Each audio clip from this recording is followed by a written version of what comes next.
All right, so what we're going to talk about now is how to deal with playing time when it comes to being a youth sports coach. Now, obviously, dealing with parents, is one of the, biggest issues when it comes to youth sport coaching. I think when it comes to youth sport coaches, I think a lot of people have the excitement to coach youth sports and, they get the excitement to really give back to the game and really, give back to the community that they grew up with. But a lot of youth sport coaches don't necessarily expect what comes with it in terms of dealing with parents and dealing with those expectations from parents. So one thing to really keep in mind is that when it comes to, dealing with parents, you have to understand that parents of youth athletes, they want what's best for their kid. They're not signing up to want what's best for the team. Maybe you as your coach, as the coach of the team, you want what's best for the team. The parent wants what's best for their athlete, right? And if they think that you are not best for their athlete, they're going to put their kid in, with a different team or a different coach or a different program.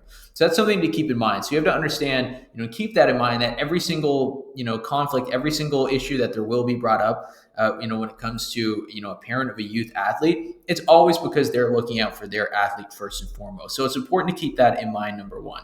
But when it comes to dealing with them in terms of playing time, right? This is an issue that, is very obviously annoying as a youth sports coach, because a lot of times you're trying to put the players in the best situation to win, but the parents, they just want the best situation for their athlete, right? So how do we deal with that as coaches? So these are some tips that, we look at from our organizations on how to deal with those parents. The first one that we want to talk about is having clear boundaries, right? We've seen it so many times. I'm sure you're going to relate to this as you hear this story. It's a game, it's a tournament, it's a heated game. You just coach a heated game. The last thing that you want is to deal with a conflict. You're tired, you're emotionally tired. You just dealt with, 15 kids or, 8 kids, whatever that may be. And then you have a parent coming up to you, screaming in your face, yelling because you played Bobby, 10 minutes instead of 15. That's the last thing that you want, right? So you want to set some clear boundaries to ensure that doesn't happen. That first boundary you want to make is to not have that happen during the game or the tournament. Like I said, you as a coach, your mind is all over the place. When you're coaching in these games, these tournaments, there's hundreds of people in the gym. It's a loud environment.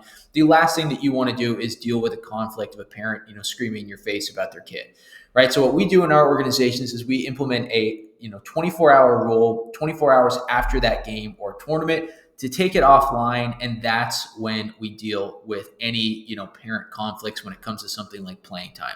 So that would be my biggest advice is don't handle it at the game. Make it clear to the parents that you're not going to handle it at the game. If they come to you to try to talk about it, be willing to walk away and not have those conversations at the game. Tell them, we know the rules. This is how we do it. You're going to contact us in 24 hours. And that way you also have a clearer mind. You have a clearer head. The parent has a clear mind, clear head. You've all had time to kind of decompress, get out of the heat of the moment. And then you can kind of handle it, with a bit more of a clear mind, right? You also want to, really make clear boundaries on what you will talk about when it comes to playing time. So, a lot of times when it comes to playing time, you'll get these conversations, these questions from parents, such as, why did Billy play, 15 minutes, but my son Bobby only played 10? Bobby's way better than Billy when it comes to this sport. That's what parents see. That's what parents are going to say, but you can't engage in that conversation as a coach, right? You can talk about playing time, but you can't engage in that conversation, right? Because you still have to protect both Billy and Bobby, right? You can't, sell one out, and talk about that other athlete. That's unfair to them. That athlete, that youth athlete, didn't do anything to get brought up in this conversation. So you want to make clear boundaries in terms of what you will talk about. And that's the first one, is you're not going to talk about another athlete. That's the biggest thing that we do with our coaches and our organizations, is make sure the parents understand that we will not talk about other athletes when it comes to issues with their kids' playing time, right? So we make those rules and we set those expectations in the parent meetings, right? When to start the season is, hey, we're going to talk about this 24 hours at least after the tournament or game. We're going to bring it offline, so you can send us an email, and then through that we can set up, either a call or something like that.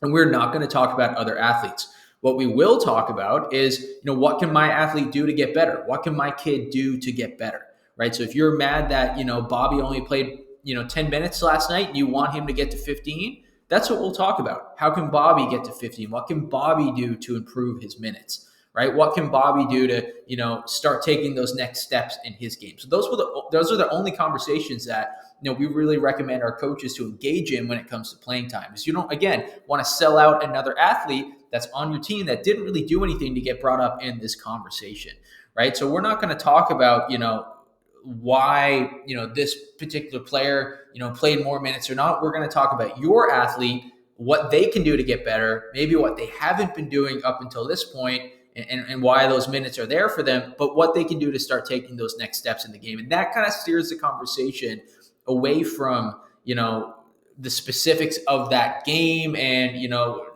the anger, and turns it to, what can my kid do to get better? What can my athlete do to get better?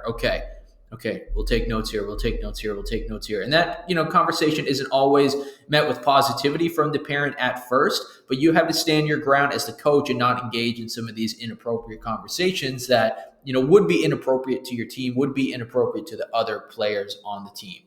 So that's really my biggest, takeaways when it comes to success with dealing with, parents and playing time. Again, is having those parent meetings to start the year, really addressing, your expectations when it comes to playing time, so they know about that, but also, clearly stating your boundaries as well, and having those boundaries are key. Don't just have these conversations. Don't feel like you need to have these conversations, right? Have rules in place and explain those rules to the parents of these kids on your team.